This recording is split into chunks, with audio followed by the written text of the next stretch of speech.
दोस्तों, क्या चाइना पाकिस्तान का बदला इंडिया से लेगा? क्योंकि इन हालातों को देखकर तो यही लग रहा है।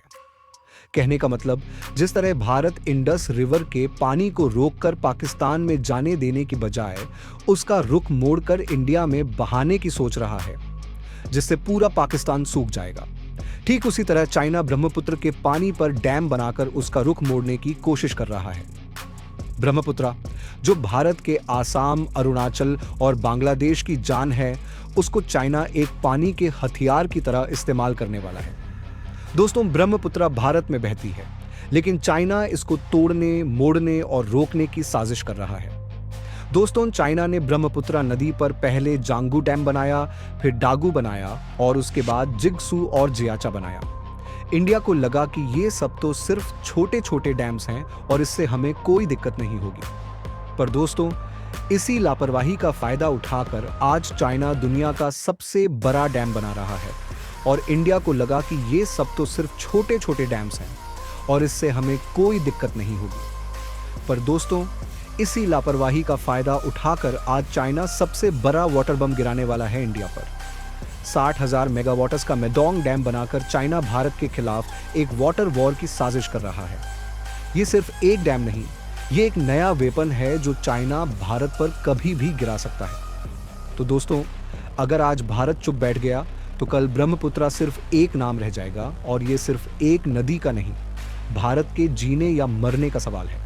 तो चलिए दोस्तों, समझते हैं कि चाइना हमारी नदियों को कैसे कंट्रोल कर रहा है।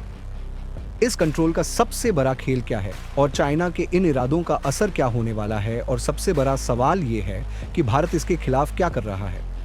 दोस्तों, एक बार इस मैप को देखिए। ये है 1949 का चाइना और ये है आज का चाइना। क्या फर्क दिख रहा है आपको? फर्क है एक बड़े रीजन का, जो एक जमाने में तिब्बत नाम का इंडिपेंडेंट देश हुआ करता था और जब पूरी दुनिया को तिब्बत मॉन्क्स और पहाड़ों वाला देश समझती थी, तब 1950 में माओ जेडोंग ने इस रीजन पर अपना कब्जा जमा लिया और उन्हें अंदाजा भी नहीं था कि आगे चलकर इस फैसले से उन्हें कितना ज्यादा फायदा होने वाला है। और इसी तरह तिब्बत के कब्जे के साथ चाइना के हाथ में एक और खजाना लग गया, और ये खजाना ना मोतियों का था ना सोने का, ये खजाना था पानी का। जी हाँ, एक तरफ जहाँ पूरी दुनिया के हजारों लोग पानी के लिए तरस रहे हैं, वहीं आज तिब्बत में 18,000 ग्लेशियर्स, 1500 लेक्स और 10 बड़ी नदियाँ हैं, जो भारत, पाकिस्तान, बांग्लादेश, म्यांमार और वियतनाम जैसे 11 देशों का जीवन चला रही हैं। और कब्जा करने के बाद जैसे जैसे चाइना की इंडस्ट्रियल रेवोल्यूशन आगे बढ़ी, वो तिब्बत के वाटर रिसोर्सेज पर अपना कब्जा जमाने लगे। और दोस्तों, चाइना के लिए एक बहुत बड़ा प्रॉब्लम ये था कि साउथ चाइना यानी तिब्बत की रीजन में बहुत सारा पानी था, लेकिन नॉर्थ चाइना, जहां चाइना की फैक्ट्रीज हैं, वहां पानी की बहुत कमी थी। ये देखिए, एक तरफ जहां नॉर्थ चाइना की average annual water availability per capita सिर्फ 300 क्यूबिक मीटर्स है, वहीं साउथ चाइना की annual water availability per capita 2100 cubic metres है। तो आप समझ रहे हो, दुनिया भर की इंडस्ट्रीज होने के बावजूद भी नॉर्थ चाइना में पानी की कमी थी। तो चाइना ने पता है क्या किया? चाइना ने एक जबरदस्त प्लान लॉन्च किया जिसका नाम है south to north water diversion plan.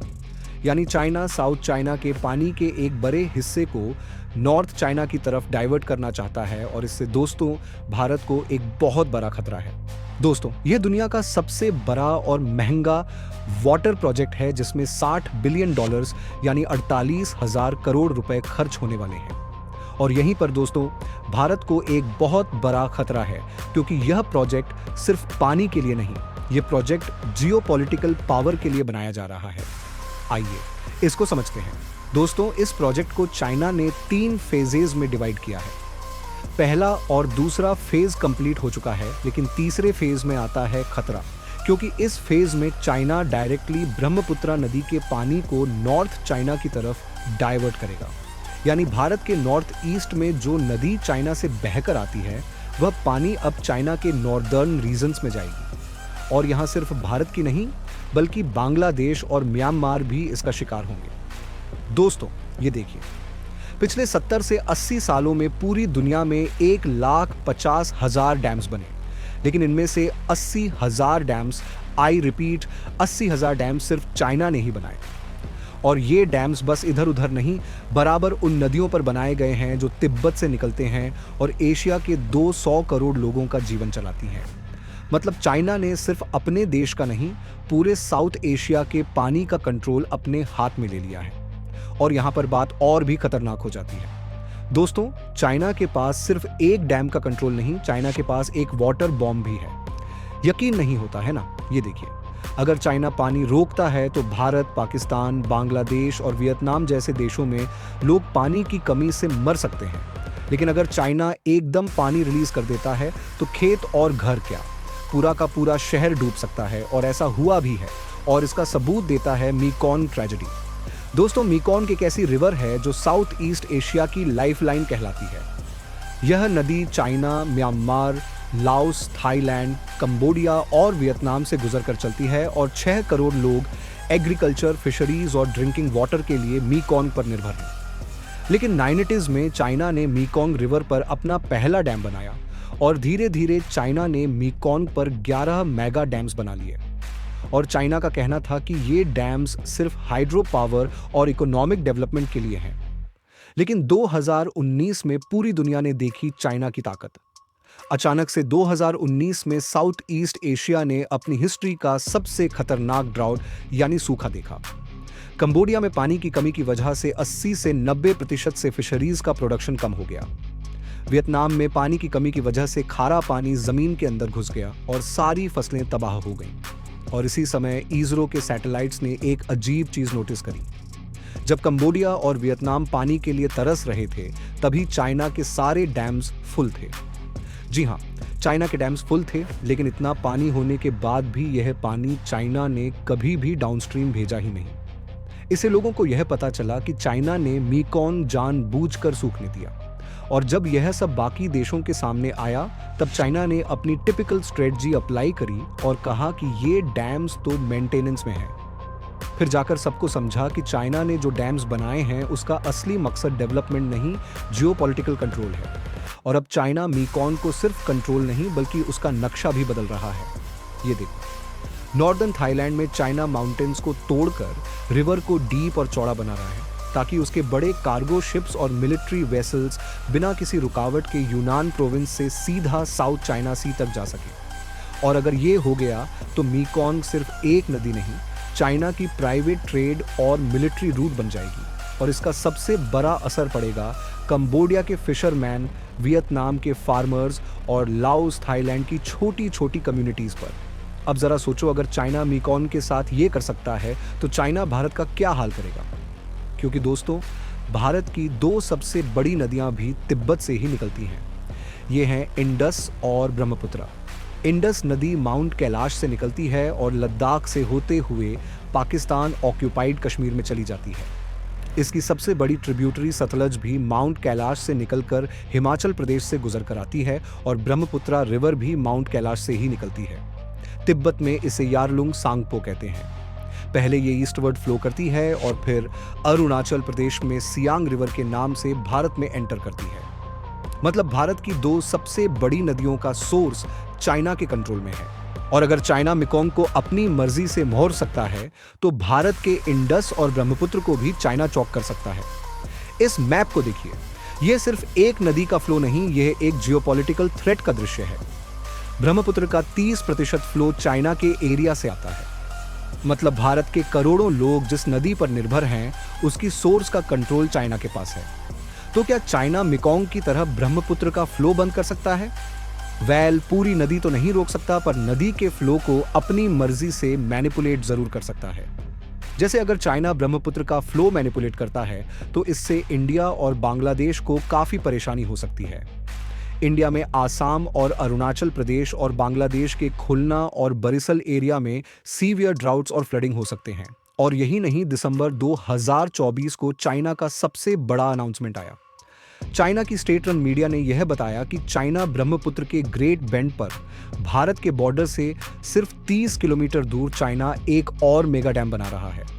और यह सिर्फ कोई आम डैम नहीं, ये पूरी दुनिया के इतिहास का सबसे बड़ा डैम होगा।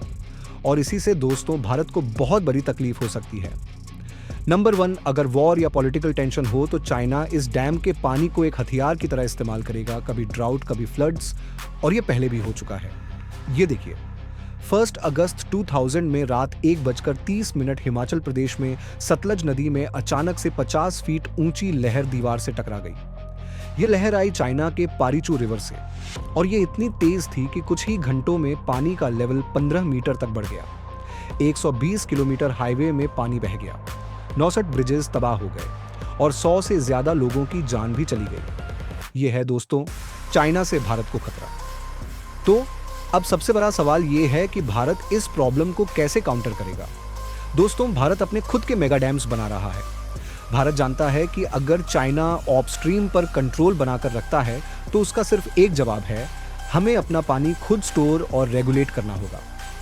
अरुणाचल प्रदेश का सियांग अपर डैम चाइना के मेडोंग डैम का जवाब है। लेकिन यह सिर्फ एक पावर प्रोजेक्ट नहीं, ये एक बफर है, मतलब एक प्रोटेक्टिव बैरियर है जो चाइना के सडन वाटर रिलीजेस या फ्लड्स का इंपैक्ट कम कर सके। लेकिन बात यह है कि भारत सिर्फ यह डैम्स बनाकर यह लड़ाई नहीं जीत सकता।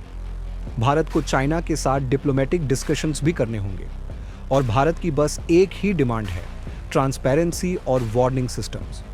लेकिन इसमें एक बहुत बड़ा लूप होल ये है कि चाइना जब चाहे तब इस डेटा को मैनिपुलेट भी कर सकता है, और इसके साथ साथ भारत इंटरनेशनल फोरम्स में भी चाइना के वाटर टेररिज्म के खिलाफ आवाज उठा रहा है। लेकिन प्रॉब्लम यह है कि चाइना किसी भी रूल की परवाह नहीं करता। चाइना पहले भी इंटरनेशनल लॉज तोड़ता आया है और शायद आगे भी तोड़ता जाएगा। लेकिन भारत के लिए ये सिर्फ एक डिप्लोमेटिक इशू नहीं, ये एक सर्वाइवल बैटल है। तो सबसे बड़ा सवाल यह है कि भारत की सरकार इस प्रॉब्लम को कैसे सॉल्व करेगी। एक और जरूरी बात, जिस इंडस रिवर को पाकिस्तान की बजाय इंडिया में बहाने की बात हो रही है, क्या वह नदी भारत में पहुंचेगी भी या नहीं? क्योंकि टेक्निकली देखा जाए तो इंडस रिवर की ओरिजिन इंडिया में नहीं बल्कि तिब्बत में है, जो कि चाइना के कंट्रोल में है। तो क्या ब्रह्मपुत्र की तरह इंडस रिवर की भी डायरेक्शन चाइना अपनी तरफ कर लेगा? इस सवाल का जवाब है नहीं। इंडस रिवर का ओरिजिन भले ही तिब्बत के मानसरोवर लेक के पास हो, लेकिन बहुत छोटा हिस्सा ही चाइना में होता है, फिर वहां से लद्दाख में एंटर होता है। इंडस का सोर्स एरिया तिब्बत के extremely high altitude mountainous region में है। उसका फ्लो ऑलरेडी वेस्टवर्ड यानी इंडिया की तरफ है, और नदी की डायरेक्शन को डायवर्ट करने का मतलब है उसे हिमालयन रेंज के ऑक्रॉस ऊपर ले जाना, जो प्रैक्टिकली पॉसिबल नहीं है। और तो और वो एरिया इन प्रोजेक्ट्स के लिए जियोलॉजिकली अनस्टेबल और बहुत ज्यादा कॉस्टली और टेक्निकली अनसेफ है। तो भारत को इंडस की बजाय ब्रह्मपुत्र की चिंता करने की जरूरत है। अगर आपको यह वीडियो पसंद आया तो प्लीज इस वीडियो को लाइक कीजिए, और इसी तरह बिजनेस और जियोपॉलिटिक्स सीखने के लिए हमारे चैनल को सब्सक्राइब कीजिए।